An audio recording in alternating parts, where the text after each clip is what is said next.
We have two iconic musical women on Front Row this evening. 10 years on from her death, we'll discuss the legacy of Amy Winehouse with two of her collaborators and a filmmaker whose new documentary is a story of family tragedy.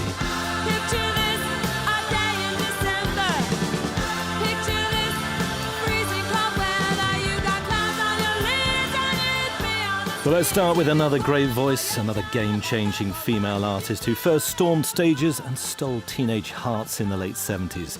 Debbie Harry remains the singer and frontwoman of Blondie more than 40 years on from Picture This, Heart of Glass, Dreaming and other classics.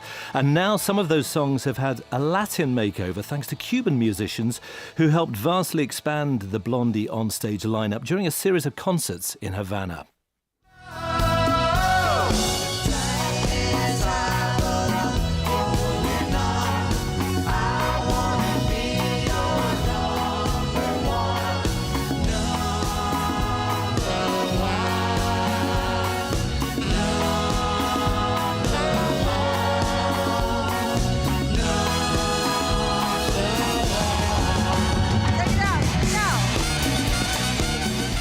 The tide is high, though slightly delayed there. Debbie Harry and drummer Clem Burke augmented by some of Havana's finest. And Debbie Harry joins me now from her home in New York. Debbie, welcome to Front Row. Thank you. It's nice to be in the front row. You are very welcome. You were invited to play in Cuba, I think. How does that happen? Do you get a letter from the ministry in Havana? Well, sort of. I think my manager, Tommy, found out about the cultural exchange possibilities, and we got into it, and I guess eventually there was some kind of a missive. Oh, so this was part of a cultural exchange program. This was Yes. Blondie as cultural diplomacy then, to an extent. Yes, we were very diplomatic. We heard you there on stage a few moments ago. How did it work with those local musicians who joined you? Was it a free-form jam, or were those songs really carefully rearranged to accommodate clearly we heard there the congas, the horns and all those Cuban elements? Well, I guess we did add the free section of the song, just where we had the extra musicians to play, and they sort of shifted around and took turns. And but I think the song's so well known, or well enough known, that they sort of came into it very well prepared. And we had, I guess we had one rehearsal, and then the sound, maybe not the sound check, but we did run through the song and, sort of indicated that there would be an open section for everybody to participate in. But they're such good musicians there, aren't they? I mean, I guess they could just pick it up. And there's a Caribbean aspect to The Tide is High, not so much some of the other songs that they were playing. How familiar were those musicians with your repertoire? It seemed like they were totally familiar with it. Yeah. And you sort of wonder, how did that happen? But, Yeah. Music has a way of getting around, doesn't it? Absolutely. This was 2019, wasn't it? It was a couple of years ago that you went there. There's a short film that accompanies the songs that you've recorded. I think you're releasing that later in the year. But of course, 2019, during the Trump presidency, when some of the Obama liberalizations in the relationship with Cuba had been tightened up again, did that make things difficult? No, we just sort of got under the wire before the fence came down, before everything was stopped. That was something that was in place. And fortunately, we were, able to participate and take advantage of that. Otherwise, shortly thereafter, it was closed. The borders were closed. And Cuba back in the news this week with the biggest anti-government demonstrations for many years and protests against food shortages and rising prices. The pandemic, of course, has brought those issues to a head. But when you were there, did you sense unrest amongst the people that you were hanging out with and working with? No, I didn't. I think I spoke with a few people that were, sort of more upset about being inhibited. They were journalists, and they had ambitions, to perhaps start a magazine or contribute to different papers around the world, and they were frustrated about that. But I didn't really hear anything specific about. Of course, things might have changed very quickly. Um, it was pre-pandemic, and it was pre the embargo. So who knows? Yeah, and of course there's no tourism there, and they have really suffered in that way. So it's a really interesting chance for you to reassess Blondie's legacy when you're working with those musicians and delivering the songs in a different way. And I think what's interesting with Blondie in recent years, you've been looking forward, haven't you? I mean, delivering new albums, writing new material. But I think there is another reassessment coming later in the year. Isn't there a graphic novel in which you and your bandmates have become sort of cartoon superheroes, which is... Yes. Well, that's probably what we always really wanted to be. I'm not kidding. It's very funny because Blondie, as you well know, was a comic strip, and a very long-lived one in the States. And Blondie had her own TV show. She had her comic strip. She had everything. Old Blondie. And so then, when we started doing the band, of course, we had to get a certain amount of clearance, from the originators of Blondie.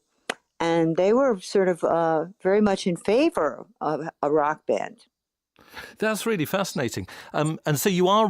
has it given you a chance to reassess? Have you stopped at any point and really taken stock of what you achieved, particularly in that first wave of success in the late 70s, when you were such a huge phenomenon?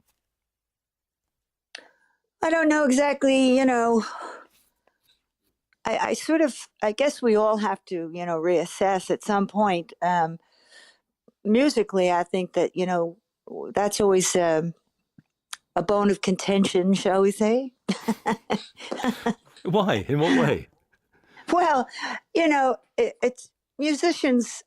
I guess, I don't know if they like to argue about music, but it's discussions. We have to make sure that everybody's clear and clarified about what we're doing and where we're going, and how a certain piece of music fits into what we like, and how we're going to present it. So there's always that. Artistic differences. I mean, the old classic. And in a moment, Debbie, we're going to be talking about Amy Winehouse, a decade on from her death. That is a story, of course, about the pressures of sudden fame and drugs. You must have recognised many of those aspects of her life as they were happening when she was alive.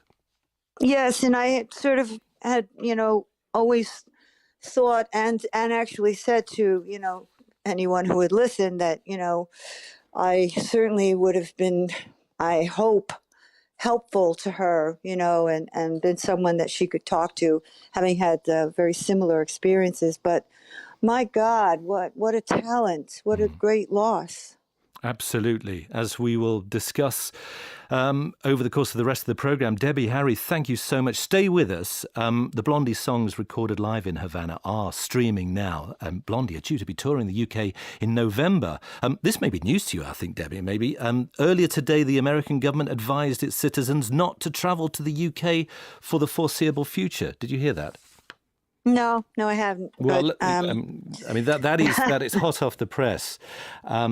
Also, some other big cultural news on so-called Freedom Day here in the UK. Andrew Lloyd Webber has cancelled the opening nights of his new musical Cinderella, the show that was seen as something of a litmus test for pandemic-stricken theatre. Lord Lloyd Webber said in a statement today that because one member of the cast had tested positive for COVID on Saturday, the show can't go on despite every other member of cast and crew testing negative.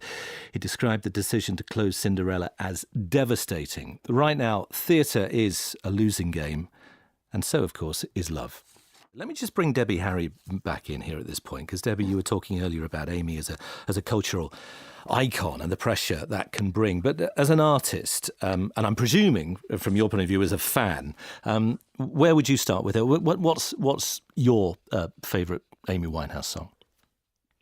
I don't know if there's any one particular favorite. I just loved hearing her voice and her interpretations and her depth of feeling. She's a terrific live performer. And it's about, I mean, just to bring Natalie back in as well. I mean, it really is. It's about the passion, isn't it? It's about the commitment to the words, and it wasn't just about interpretation. It was very much about her own originality. She was an amazing songwriter, wasn't she? Absolutely. Yeah. I mean, yeah, I mean, for me, Love is a Losing Game is just one of those songs that, God, I wish I'd written that. And I mean, I was researching it. I was like, I wonder if she did co-write it. And she didn't, you know, she wrote that on her own. I mean, and won absolutely fair enough. And I have a Novello award for it, which is a pretty high, you know, high award to get as a songwriter.